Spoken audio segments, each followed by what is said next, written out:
This video might be interesting for you if you are a meditator, or if you're just interested in the effect that meditation can have on your brain and your subjective experience and your consciousness. So I'm going to share the challenges that I've experienced in my meditation practice. I'm going to start from the beginning and then come up to now.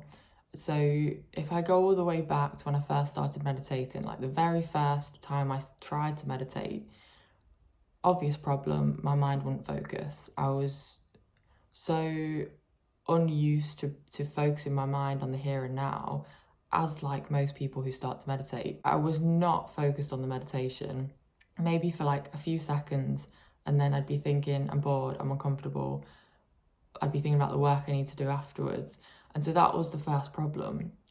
I could not focus my mind. I could not concentrate my mind on the here and now. And that is the first key lesson that you learn when you start to meditate, is that your mind is like a little puppy, you know, it's just like going here, there, and everywhere, thinking about past, planning for the future, worrying about past, worrying about future, and it just does not want to stay here and now. And so that's the first important lesson, actually. And so if you begin to meditate and you notice that, that's great. That's the first step. That is your first lesson in meditation. And that is why we need to meditate, or it's useful to meditate. I really like the analogy of the mind being like a puppy or a monkey, monkey mind, because that is what you notice when you first start to meditate, is that you do have a monkey mind, a puppy mind. You don't actually notice it, it's going on beneath your awareness. But when you sit down to meditate, that becomes you become aware of that. You become aware of the nature of your mind and the wandering nature of your mind. So that was the first challenge, and the way I overcame it, which I think is probably how most people overcome it, is just practice. It just happens naturally the more you practice. Oh, it's my mind's wandered. Okay, bring it back. Don't stress, don't get annoyed with yourself, because that just creates more resistance and you're engaging your mind more. Just relax. Okay, that's wandered, come back. Now, the opposite problem to that you can encounter, which I did encounter, I don't know how many other people have, please do let me know in the comments below if you have, because I'd be curious to know that. So the opposite problem I encountered was hyper-focus. I became far too focused and unable to like switch off that focus. So for example, there was a period of time where I would be laying in bed and so focused on my body against the bed, the feeling of my clothes on my skin. I was so focused on all of these things that I couldn't slip into sleep. I couldn't let go of that focus. I was just, because obviously when you go to sleep, you're slipping out, you're slipping into deeper consciousness. So that focus, that concentration, it needs to sort of like go to fall asleep, and it just would not happen. I was just so focused on the feeling of my body against the bed. I could not, it was really hard to sleep actually for a period of time. So that is the other problem that you can encounter, is hyper focus, too much focus. And I think what that was, in hindsight, was probably doing too much concentration-based meditation practice. So how I overcame that was to take a step back, and I think I actually took a break from meditating for a bit. But what I could have done instead, which I know now and did not know then, I could have just done something else that is not concentration based, but is more sort of resting into my awareness. Another common challenge that you can face, and you kind of have to laugh at this one, is existential crisis. So existential crisis, where you start to question everything you thought you were and realize that you don't have a fixed sense of identity. Your sense of self and identity is not fixed. It's not, in a nutshell, you're kind of not who you thought you were. And that might sound a little bit kooky, but if you look into if you look into like neuroscience, it's also scientific. Like everything's just changing. Thoughts, feelings, everything changes. The only thing that stays is our consciousness, our awareness. And that is what meditation shows you. It helps you to experience it guides you inwards to experience your consciousness rather than just your thoughts and feelings. With meditation, you start to foster a connection to your consciousness rather than your mind. And when you experience that state of consciousness beyond your mind, that feels so much more like you than the contents of your mind. And so that makes it easier. You know, the experiences that you have in meditation can make that easier, and also help you to let go of fixed beliefs, because that's what meditation helps as well. It helps with a healthy sense of detachment, I think another tool that helps with when you start to experience existential crisis is to connect more perhaps with the outside world. So, existential crisis is caused by this fixed sense of self, individual self.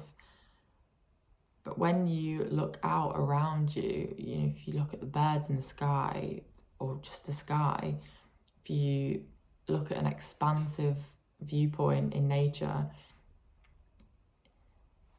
you lose that fixed sense of self, and you realize, or you can sense a sense of openness, togetherness, that's not just individual fixed self in here. Another challenge that I experienced was, and actually it's quite funny now I'm thinking of these things, it's actually been quite a journey, dissociation. And that's something that you don't, not everyone experiences in meditation, and people can experience it who don't meditate. So dissociation is a feeling of you not being here in your body, or like that's how I experienced it anyway. It's feeling like you're almost like you're like a third part, like you're watching over your experience, but you're not actually in your experience with you.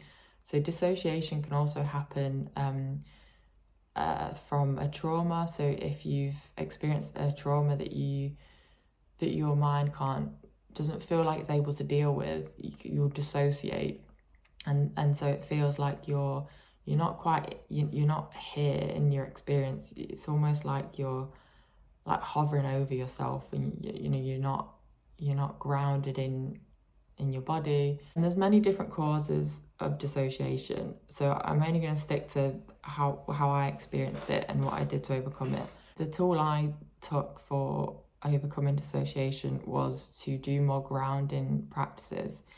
Yoga is really good for that, like the physical practice of yoga. Just come back to your body. Exercise, really good for it. Come back to your body. Because for me, it felt like a disembodiment. So far, the challenges I experienced have not exactly been pleasant. However, on the flip side of that, you can experience incredible states of bliss in your meditation practice. And when this happens, please enjoy them. Like, please ride them out and enjoy them, because they won't last.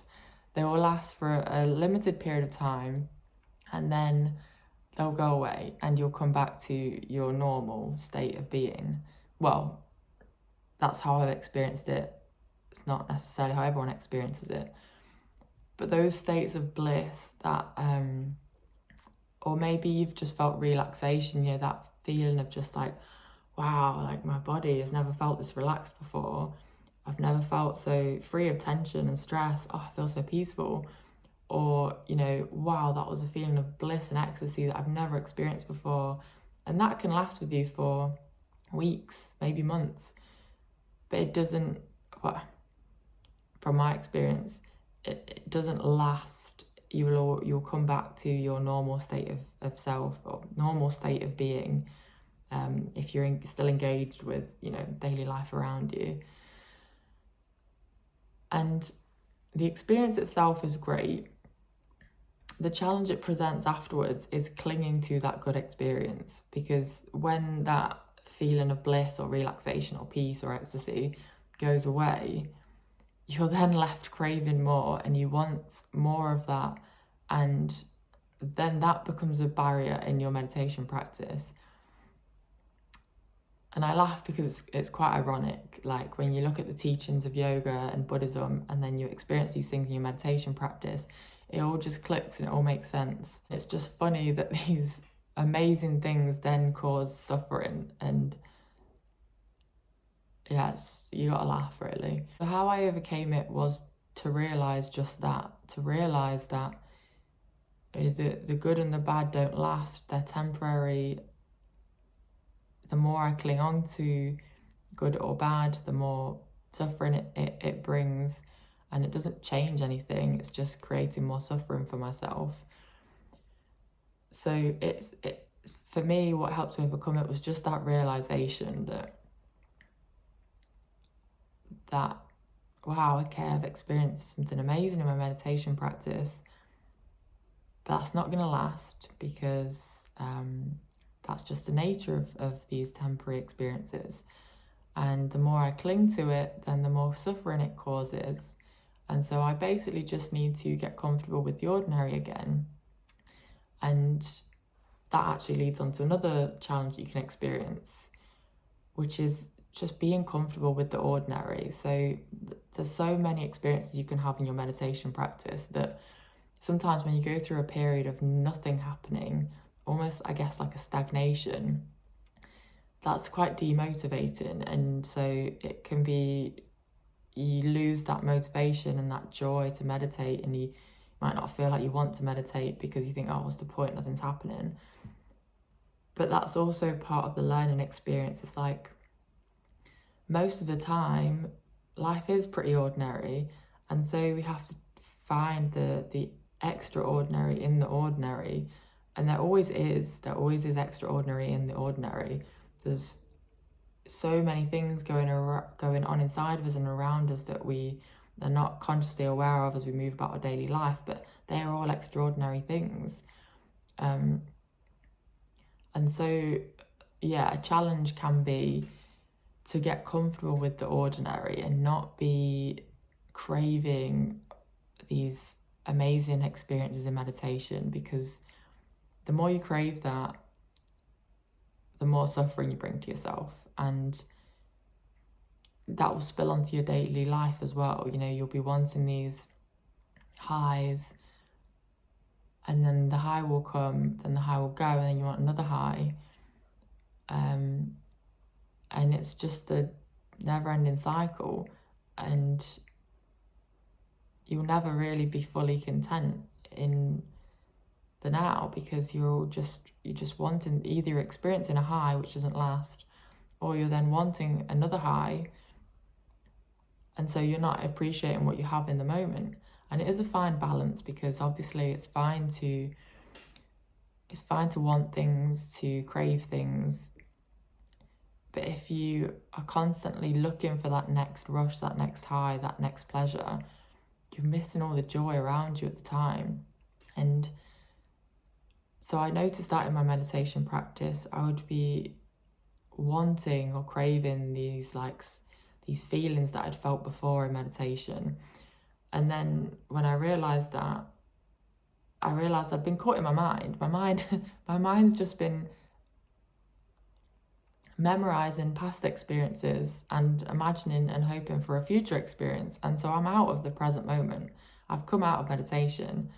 And so then you might smile to yourself and then, okay, come back to present moment.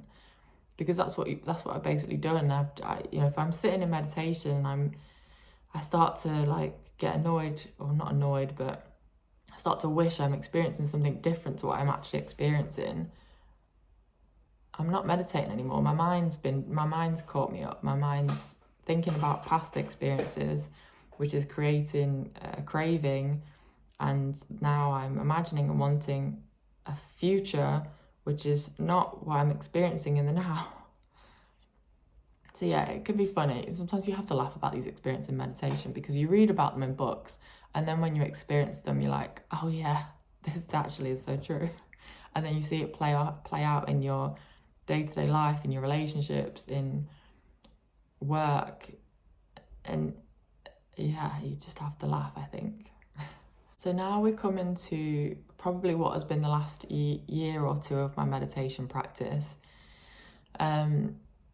And one thing that you can experience, which can be a challenge, is, I will call it altered states of consciousness, because I think that's essentially what it is. I think that's the best way to describe it.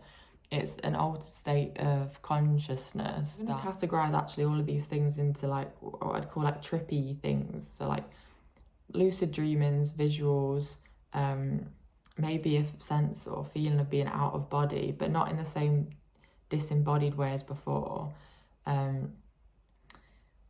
And so I'm just going to group all of these as like altered states of consciousness. These experiences can be a challenge for a few reasons. And I guess the main one, from my perspective anyway, is that like fear of the unknown. And fear is the root of it all. It's fear. And that fear is the main challenge that I've been experiencing in my meditation practice.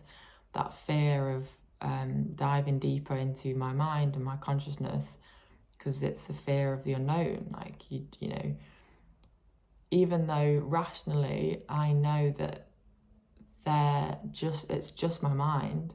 Rationally, I know that, you know, whatever I'm experiencing in a dream or any, you know, a visual that might come up during meditation, rationally afterwards I know that that's just the contents of my mind. I'm not in danger. I am sitting in a safe place, or lying in a safe place.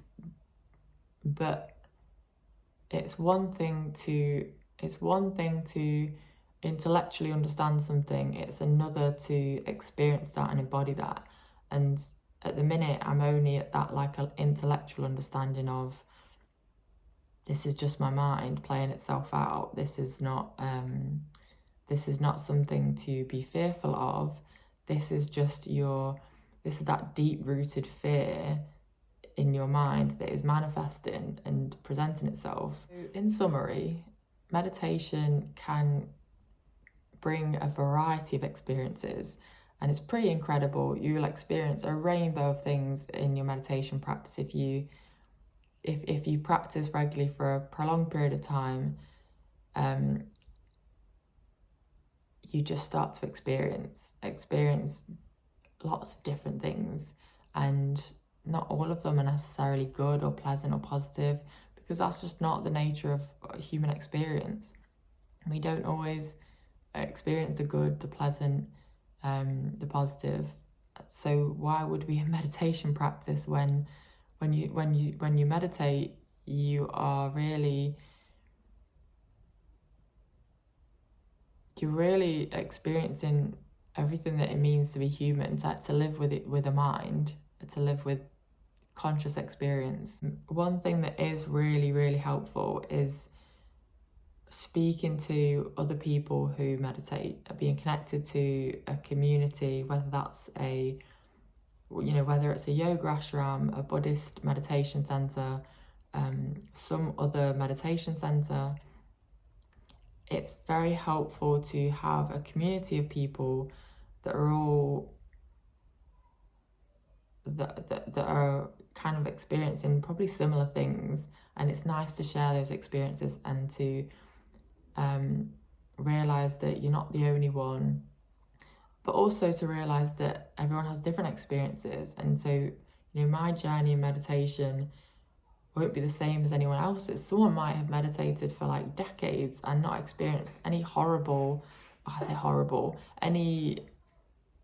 any of those challenges I mentioned. Maybe really everyone is different, but I think there are some common themes, common challenges. So I hope this video was helpful, or at least interesting.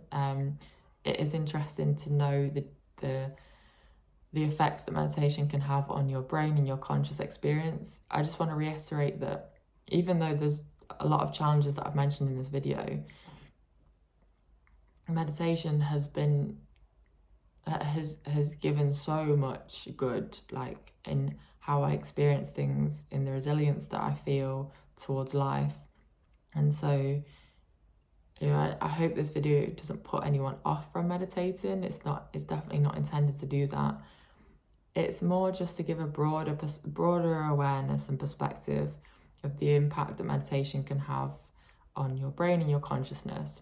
So yeah, I hope you have a good rest of the day or evening wherever you are, and thank you for listening to my ramble.